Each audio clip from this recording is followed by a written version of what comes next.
Hi everybody, my name is Alicia Andre and I this is my second term at Minnesota State. I enjoy taking online classes. I've learned quite a bit and I know some of you from the last class that we took online learning. So this is going to be a fun semester. It's summer.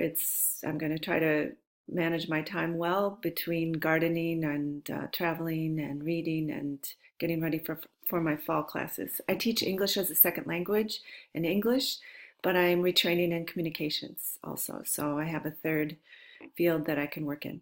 Um, I've been teaching English as a second language for about 16 years, but it's always nice to come back and be a student and to look at different ways of teaching and improving my teaching. So I'm looking forward to doing some reflection and discussion and so forth as I prepare for next year.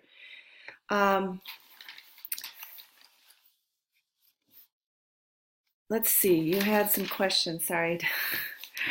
um, who am I as a learner? I am an active learner. I am kinesthetic. I'm visual. Uh, um, so I try to tap into different learning styles when I teach other students because I know that that can be very, very important. I'm not very good with listening to instructions and they seem very abstract. So I try to consider that when I teach, but I know that not every learner is the same. So um, oops, this is new to me. Okay, what else? Um, what else? As far as myself as a learner, I'm very literal, and that can be a problem. I with directions, I overthink them or I misinterpret them because I'm so literal. So directions are really, really important, especially for online learning. Well, both.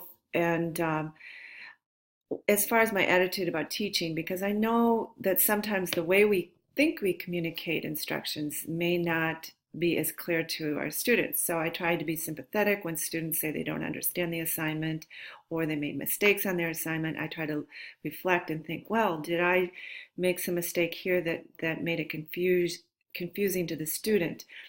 Also, I find it's very important to make sure my directions and my course in D2L is very organized and simple. This is a challenge that I have because I have a huge amount of ideas and I want to go in many different directions and I want to challenge my students, but I don't want to confuse them too. So I keep that in mind.